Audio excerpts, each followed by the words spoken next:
آپ بتائیں کیا پہلے ہمارے لیے صحافیوں کے لیے کیا کم ہے مسائل؟ کہاں پہ ہمارے صحافیوں کو فیلڈ میں جا کر مسائل کا سامنا نہیں ہوتا؟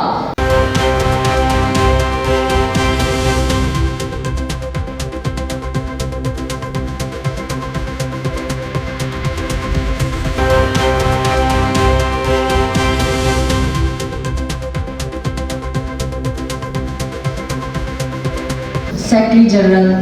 Pakistan federal union of journalist, صدر فیصل آباد پریس کلب شاہد علی صاحب، صدر بار ایسوسی ایشن رائے سیف الرحمان بھٹی صاحب، نعیم دستگیر صاحب، مقبول لودھی صاحب، محترمہ ارم سلطانہ صاحبہ، خواجہ صاحب اور میاں صاحب، اور عبدالرزاق چشتی صاحب، اور اسلام آباد سے آئے ہوئے متحرک ساتھی حسن رضا صاحب۔ نثار میں تیری گلیوں کے اے وطن کے جہاں چلی ہے رسم کے کوئی نہ سر اٹھا کے چلے، جو کوئی چاہنے والا طواف کو نکلے نظر چرا کے چلے، جسم و جان بچا کے چلے۔ پیکا ایکٹ ترمیم جو کہ 2016 میں لائی گئی اور اس کے بعد ترمیم ہوئی پی ٹی آئی کے دور میں، اور اس کے بعد اب پھر اس میں جو ترمیم کی گئی ہے، یہ حقیقت میں نہ صرف یہ صحافت تو ایک جز ہے اس کا، لیکن یہ ہمارے آئین کی دھجیاں اڑائی گئی ہیں، ہمارے آئین کی خلاف ورزی کی گئی ہے۔ اس پیکا ایکٹ میں 26A ہے یا 2R ہے، اس کے علاوہ جو ہم دیکھتے ہیں اس میں ہماری 24 کروڑ عوام پہ یہ حملہ کیا گیا ہے۔ انسانی حقوق کے انٹرنیشنل ادارے ایمنسٹی انٹرنیشنل نے بھی یہی بات کی ہے کہ کس طرح سے آزادی اظہار رائے کو دبایا گیا ہے۔ آپ بتائیں کیا پہلے ہمارے لیے صحافیوں کے لیے کیا کم ہے مسائل؟ کہاں پہ ہمارے صحافیوں کو فیلڈ میں جا کر مسائل کا سامنا نہیں ہوتا؟ ہمارے صحافیوں کو سیکیورٹی اینڈ سیفٹی کے ایشوز ہوتے ہیں، ہمارے صحافیوں کو نوکریوں کے لیے ایگریمنٹ نہیں دیے جاتے، ہمارے صحافیوں کو وقت پہ تنخواہیں نہیں ملتی، ہمارے صحافیوں کو جب بھی کوئی مسائل آتے ہیں سب سے پہلے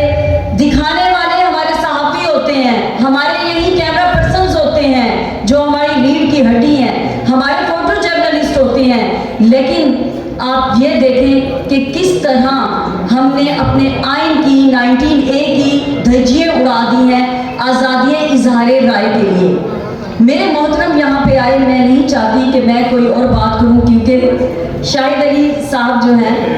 وہ بخوبی ایک بہت اچھے یونینسٹ ہیں، اور میں سمجھتی ہوں یہ انہی کا کمال ہے کہ اس اسٹیج کو انہوں نے اس طرح سے سجایا کہ جمہوریت کا پورا حسن یہاں پر نظر آتا ہے۔ تمام سیاسی جماعتوں اور اسٹیک ہولڈرز کی آواز یہاں پر پیکا کے لیے انہوں نے اکٹھی کی ہے، اور میں یہ سمجھتی ہوں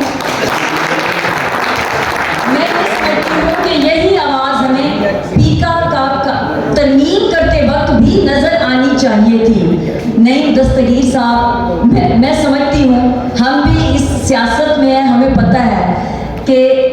آپ بھی اس طرح سے بااختیار نہ ہوں گے، لیکن یقین جانیے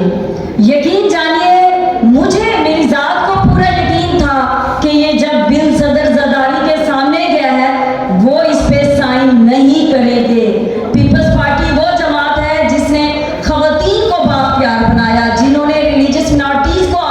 بااختیار بنایا، جنہوں نے ہمیشہ محکوم کی مظلوم کی بات کی، جس میں بھٹو نے کہا کہ طاقت کا سرچشمہ عوام ہے، لیکن آپ نے عوام کے لیے کیا شب خون بارا کہ آپ بھی اس کا محرک بن گئے۔ تو یہ بہت زیادہ میں کہتی ہوں افسوس اور شرمناک بات ہے۔ نون لیگ کی اب کیا بات کریں کہ نون لیگ وہ تو جہاں دیکھے گی ہمارا فائدہ ہے، یہ تو ہم سب پہ اپلائی ہوتا ہے، میں کسی اور کی بات نہ کروں، یہ انڈیویجول سب پر لازم ہے۔ اور پی ٹی آئی کے لیے کیا کہیے کہ جب آپ پیکا ایکٹ میں ترمیم لے کے آئے تو سبحان اللہ، اور اب جب آپ حکومت میں نہیں ہیں تو پھر آپ بھی اس کو شرمناک کہہ رہے ہیں۔ تو میں یہ سمجھتی ہوں کہ یہ پیکا ایکٹ کیا، یہ کالے قوانین شروع سے ہیں، ایوب دور